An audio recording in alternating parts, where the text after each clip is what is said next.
My name is Noveline Chirabo and welcome to another learning moment. I'm always excited about these moments because there's so much that we can learn from each other and there's always wisdom in every room. So today, I want to talk about how you can become the master of your time.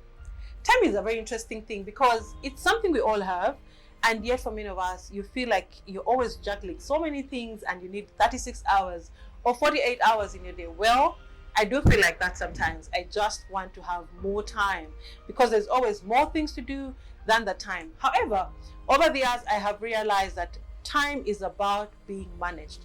It's a resource that can be managed. It's how you plan your time, how you budget it, that is going to determine how much you get out of your 24 hours or 8 hours of working or 12 hours, whichever dimension that you're working with. So for us to manage our time, first of all, we need to realize that it's a limited resource. You don't have all the time in the world, and for every minute, every second you lose, it's never going to come back. So then how do you become intentional in managing your time?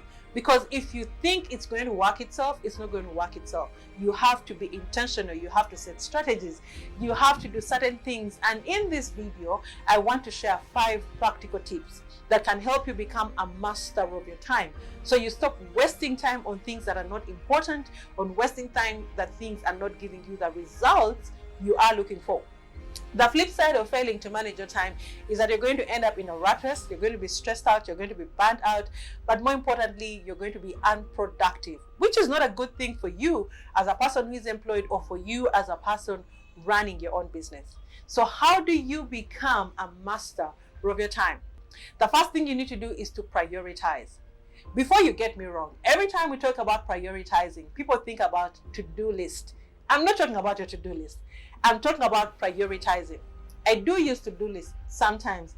What I like most is basically getting a range of my tasks and analyzing them and finding out what's most important for the day, what's most important for the week. And that's where I want to focus my energy. I work with the principle that if you're going to eat a frog, eat the biggest first. So the same thing when it comes to your day, start with the big tasks. Oftentimes, the big tasks are the most ugly frogs. The things that are very unattractive, you don't want to do them. You feel like I will push this to the end of the day. And because you don't enjoy it, chances are you're going to push it to the end of the day until tomorrow, until next week. An example in my life is I don't like numbers. And so for me, numbers would be the thing I'd want to do at the end of the day. But I realize that when I get numbers out of my way, I begin to focus on the things that I love and enjoy, and that boosts my productivity. So prioritize, draw a line between what's urgent and what's important. The fact that something is screaming for your time doesn't mean it's actually important. So one of the things that I've learned to do is to turn off my notifications. I am not alarmed by every message and every email that comes through because yes, not every notification is important. For you to focus, know what's important and focus on that one thing at a time. Don't become a jack of all trades and a master of none. Focus on the things that you are good at. Focus on the things that are most important. Prioritize. I'll ask you a question. What are the top 3 most important things in your life at the moment? Because recognizing the top 3 most important things will help you set your time around the most important things in your life, in your month, in your year, and probably in the season. And the second thing you can do to become a master of your time is to set achievable goals. The thing about time is when you do not plan for it, then it's just going to fly by. So when you have goals, you have targets, you have a to-do list for the day, set a goal. I want to do this by this time. Set deadlines. Deadlines are very important. The reason why many of us do not achieve our goals is because we simply wish for things to happen. But if you do want to achieve something, set a timeline. When do you want it done? Even in your day, when do you want that email to go out? When do you want that report to be done before you can switch to social media? Set small milestones that you can track through the day, and that will help you to stay motivated so you can keep achieving more goals and keep them realistic. Don't bite more than you can chew. Take on what you can do, and when you're done, move on to something else. The third thing that is very common for us when it comes to managing time is distractions. We live in a world that is so distracted. From the moment you wake up, you are distracted. You decide where you want to focus.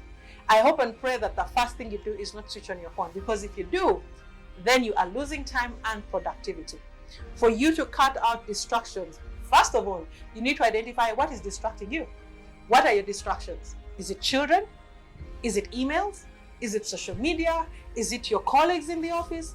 What is stealing your time? What is distracting you? When you identify what distracts you, then you set strategies on how to eliminate them or minimize them by just choosing to focus. Let people know when you're working. If you need to put a sign on your door, please do. Let people know you're busy. Turn your notifications off.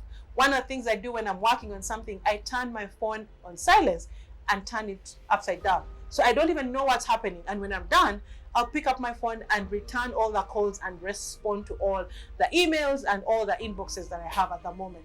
So know your distractions and minimize them. The fourth thing you can do in becoming a master of your time is practicing Pomodoro technique. I know it's quite a mouthful. Well, in simple terms, it means that you basically ration your day or your time into these 25-minute moments, and then you take a 5 minutes break and then another 25 minutes, sometimes a 10 minutes break. And what that does is that you are intentional about focusing for 25 minutes. For 25 minutes, there's no distraction, there's no phone call, there's no email, there's no WhatsApp, there's no social media. You focus, and when you're done, take a break.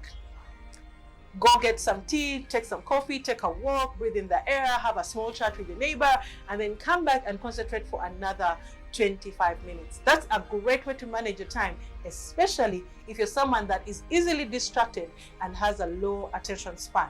Know yourself so you know exactly what works for you. The last thing you can do in becoming a master of your time is learn to say no. And I find this one very interesting because many people struggle with just saying no. I do have a couple of clients that normally ask me, how do I say no without feeling guilty? Well, it's a process. It's going to come with practice. It starts with setting your boundaries. You cannot do everything. You cannot be everywhere, and you can't be of help to everybody. When you know that you are not unlimited, then you can't give unlimited support to everyone. You set your boundaries and let people know what you can do and what you can do. The second thing in learning to say no is literally knowing your values. What's important to you? Prioritize yourself. Know what's important to you and set your time there. And then the things you value. You don't have to be everywhere to be productive. There's a difference between being busy and being productive. You can be busy the whole day and yet still be very unproductive. So in managing your time and increasing your productivity, you want to spend your time on the things that give you the highest return on your time. So know what's important to you, your values, your priorities, and so be able to gracefully say no without feeling guilty. There's a book I read a couple of years back. The title was Learning to Say No Without Feeling Guilty. I've forgotten the author, but that's one book that could be a great resource for you. So in becoming a master of your time, 5 things you can do is prioritize your tasks, set achievable goals, small milestones that you can work through, limit your distractions, practice Pomodoro technique if that works for you, and learn to say no without feeling guilty. And in all this, it's important that you find what works for you, because it's not a one-size-fits-all. So I'm curious to hear and learn from you what else has worked for you when it comes to managing time. Put your experience in the comments and let's learn together. Until next time, I am Dr. Noeline Cherao.